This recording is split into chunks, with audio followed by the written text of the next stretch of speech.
Bekerja di Singapura bukanlah keinginan Daryati sendiri. Daryati terpaksa merantau jauh-jauh ke negeri orang lantaran tuntutan keluarga demi bisa mendapat uang lebih banyak untuk membiayai pengobatan ayahnya yang tengah jatuh sakit serta menyekolahkan adiknya. Mengulik sedikit kehidupan pribadi Daryati, sedari remaja wanita ini memiliki trauma besar terhadap laki-laki. Bagaimana tidak, dulu ketika usianya baru menginjak 15 tahun, Daryati pernah diperkosa kakak kandungnya sendiri. Yang tercatat dalam 1 tahun, Daryati digauli sebanyak 10 kali. Anak kedua dari 3 bersaudara ini menanggung rasa takut seorang diri tidak berani menceritakan kejadian itu ke siapapun, sebab diancam oleh sang kakak yang kerap melampiaskan amarah kepadanya. Bagi Daryati, kekerasan fisik atau verbal yang dilakukan si kakak sudah biasa menjadi santapan sehari-harinya.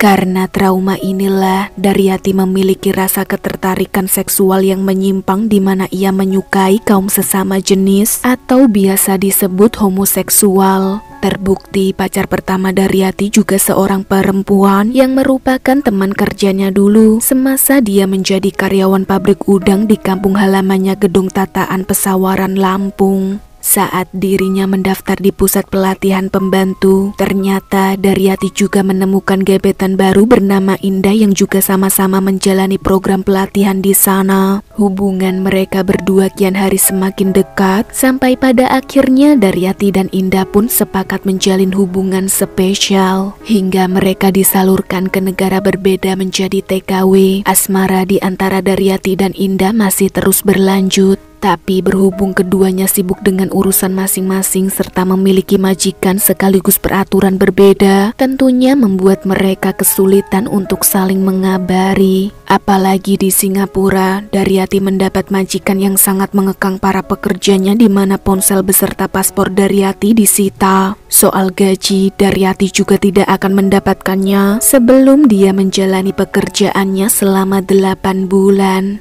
Aturan-aturan itu tentu membuat Daryati tersiksa sebab kesulitan menghubungi keluarga maupun pacarnya Indah yang ditugaskan bekerja di negara Hong Kong. Merasa tersiksa dengan semua peraturan tersebut, Daryati berniat ingin mengambil paspornya kembali meski nyawa menjadi taruhan. Niat ini tertulis dalam buku diari pribadi Daryati yang ditulis pada tanggal 12 Mei tahun 2016.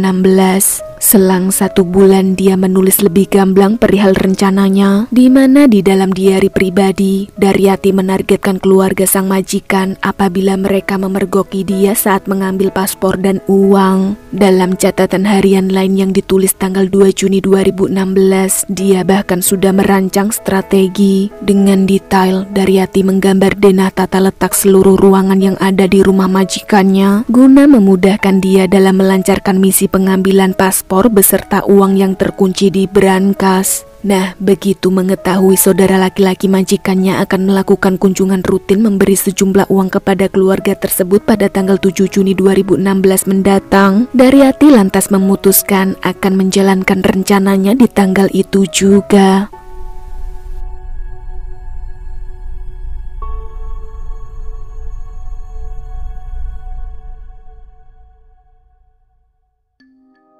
Tidak akan pernah mereka sangka, ART yang baru bekerja 2 bulan di keluarga besar pasangan parubaya bernama Syo Kim Jo dan Ong Tiang Sun ini ternyata akan menjadi malapetaka besar bagi mereka berdua. Jadi, di hari yang sudah ditentukan, yakni tanggal 7 Juni 2016, di kediaman keluarga Syo yang berlokasi di Teluk Kurau, Singapura, rupanya Daryati tengah bersiap-siap menjalankan misi. Sebelumnya, dia telah mengajak Don Hayati, rekan sesama ART yang juga bekerja di rumah Syo, untuk bekerja sama mencuri sejumlah uang serta mengambil alih paspor mereka. Don diberi tugas mengalihkan perhatian salah satu majikannya supaya Daryati bisa dengan leluasa masuk ke kamar Syo mengambil paspor dan uang yang ada di brankas. Hanya sebatas itu yang diketahui oleh Don. Dia tidak tahu kalau Daryati mempunyai niatan lain yang bahkan sudah mempersiapkan peralatan tempur. Di luar sepengetahuan orang-orang rumah, Daryati mulai beraksi menyembunyikan semua peralatan eksekusi berupa palu dan 3 pisau yang disebar di beberapa ruangan. Sesaat setelah mengetahui saudara laki-laki Xiao pulang, sekitar pukul 8 malam, Daryati langsung bergerak cepat menyuruh Don mengalihkan perhatian tuan mereka Ong untuk menuju ke lantai bawah. Sedangkan Daryati sendiri bergegas mengambil peralatan eksekusi, kemudian menuju ke lantai atas memasuki ruang kamar Xiao berpura-pura mengantar baju yang sudah disetrika. Xiao yang berdiri memperhatikan gerak-gerik Daryati mendadak kaget setengah mati tatkala ART-nya itu berbalik badan mengacungkan pisau yang sedari tadi disembunyikan di bawah tumpukan baju. Memasang wajah garang, Daryati memaksa Xiao agar mau mengembalikan paspornya.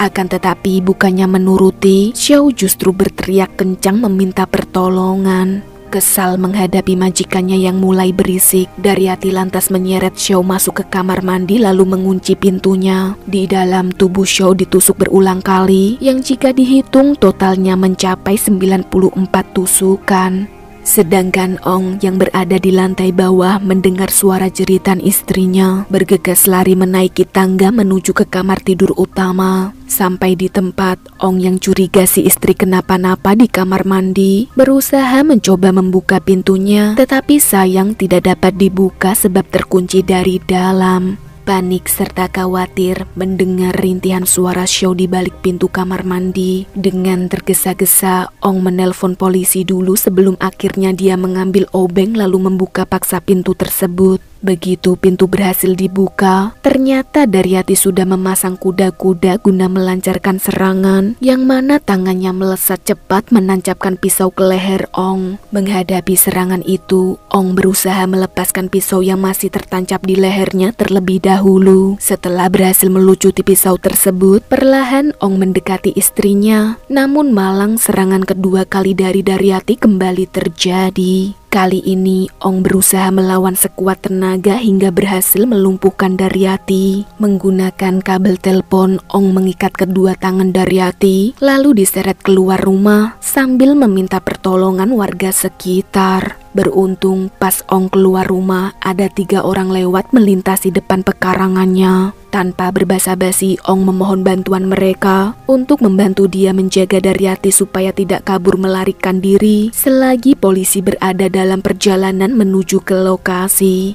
Sementara Ong sendiri kembali ke lantai atas mengurus istrinya yang sedang sekarat. Beberapa saat kemudian sebelum polisi datang, salah satu anak laki-laki Xiao tiba di rumah. Begitu mengetahui insiden yang menimpa ibunya, anak laki-laki Xiao itu marah besar memukuli Daryati sampai babak belur. Melihat penampakan tersebut, pihak kepolisian yang baru saja datang langsung melerai menghentikan aksinya. Sesaat setelah situasi tenang, tim kepolisian memecah menjadi beberapa kelompok. Sebagian dari mereka ada yang bertugas memeriksa TKP, ada pula yang melarikan Xiao dan Ong ke Rumah Sakit Umum Singapura, sedangkan sisanya membawa Daryati ke Rumah Sakit Umum Changi untuk memeriksakan luka akibat dipukuli anak Xiao. Selepas diperiksa, Daryati kemudian dibawa ke kantor kepolisian setempat.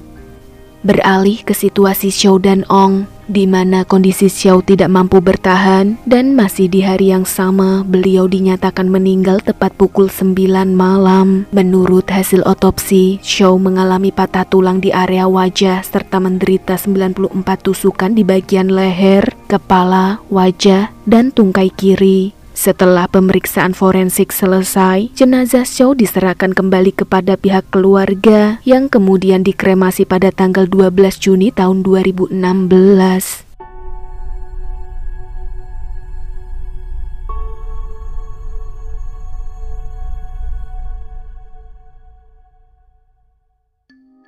Setelah melalui proses persidangan yang berjalan hingga 5 tahun, akhirnya putusan final bagi terdakwa Daryati dibacakan pada tanggal 23 April 2021 di Pengadilan Singapura yang menyebutkan Daryati divonis hukuman seumur hidup dari semula tuntutan hukuman mati. Keringanan hukuman itu dicapai berkat bantuan hukum dari pihak KBRI Singapura yang mendampingi Daryati sejak pertama kali didakwa pada tahun 2016 lalu.